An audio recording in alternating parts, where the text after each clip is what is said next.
हमारे चैनल को अवश्य सब्सक्राइब करें और नए अपडेट्स सबसे पहले पाने के लिए इस बेल बटन को दबाना न भूलें। बोला बोला थाने वाली महारानी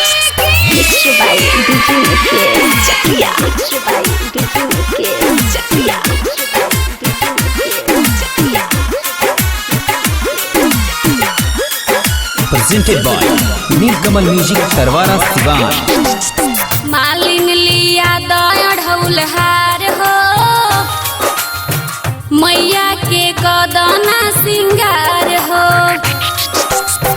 मालिन लिया दौड़ हार हो मैया के गदना सिंगार हो। जब से बानोमी चढ़ल मन के बेचैनी बढ़ल निमिये झुलुआ तैयार हो। मालिन लिया दौड़ हार हो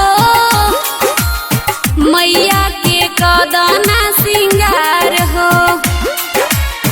मालिन लिया दौड़ हार हो मैया के गदना सिंगार हो।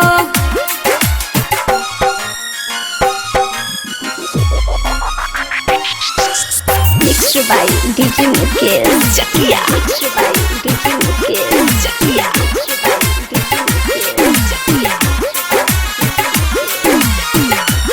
बोला बोला मैया वाली की।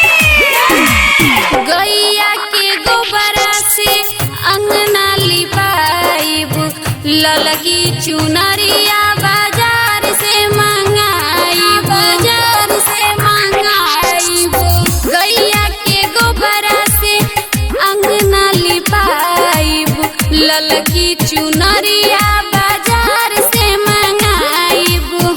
दुआरा पे बाजी बाजा आवते हुई है राजा लेके आई है फल फलहार हो।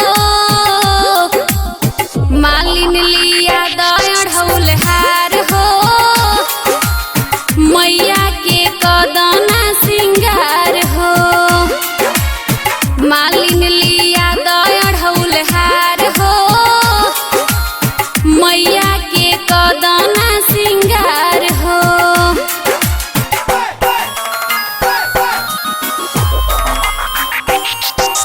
Mixed by DJ Mukesh Chakia. Mixed by DJ Mukesh Chakia.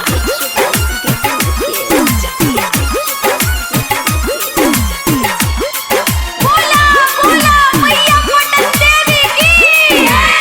सोने के कलशवा पे जइया रुपाइब रागनी से अंगनवा में भजन गवाइब।